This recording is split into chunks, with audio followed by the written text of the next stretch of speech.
your chart here that you're experiencing frequent bladder infections. Yeah, I am. Are you suffering from leaking, burning, always having to go but never being able to? Yeah, I am. I'm having a lot of those problems. But just call me Sissy, by the way. I hope you don't mind. I brought some notes with me. It's just I've been struggling with these bladder infections for so long. I just really need some help. Do you need a pen to write some things down? Thank you. Oh, no problem.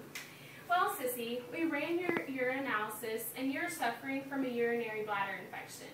We call this a bladder infection instead of a normal urinary tract infection because there's an upper and lower part of your urinary system. Yours just affects your bladder, the lower part. Therefore, we just call it a bladder infection, which is not as severe or dangerous, which is a good thing. So I get these a lot, but nobody really ever explains what the problem is. So could you just give me a few more details? Of course I can. UBIs occur when there is a bacteria infection in your bladder. Usually, urine is free of bacteria, but it does contain fluids, salts, and waste products. Infections occur when bacteria first travel through to the urethra. Bacteria can get inside the urethra a number of ways. Then, when the bacteria multiply, infection can occur.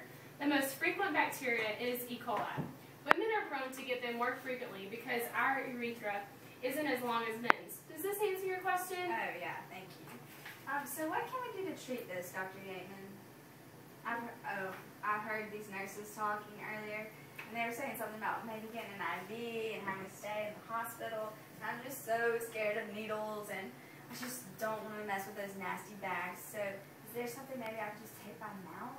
Oh no, don't you worry. I'm not going to hospitalize you or make you have a nasty bag. But don't be a sissy. Those bags will make you well. I'm going to write you a prescription for a higher dose in a longer amount of time since this has become frequent. Okay. I think this will work better than the IVs. IVs are for severe cases, and yours isn't severe, just frequent. Oral antibiotics will get rid of the bacteria in your bladder and urethra.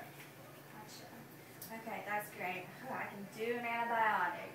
So, how can we prevent this from happening in the future? There are several ways.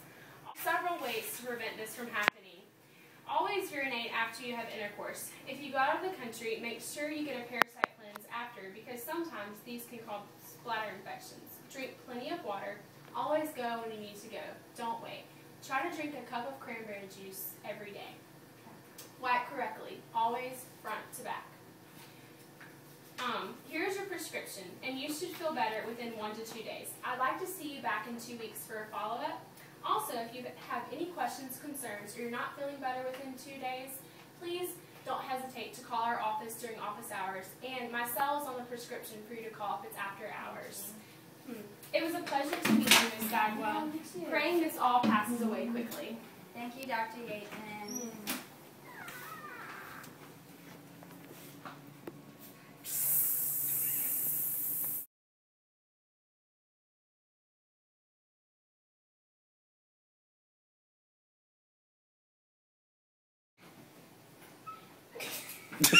I've been struggling with these bladder infections for a long time, so I hope you don't mind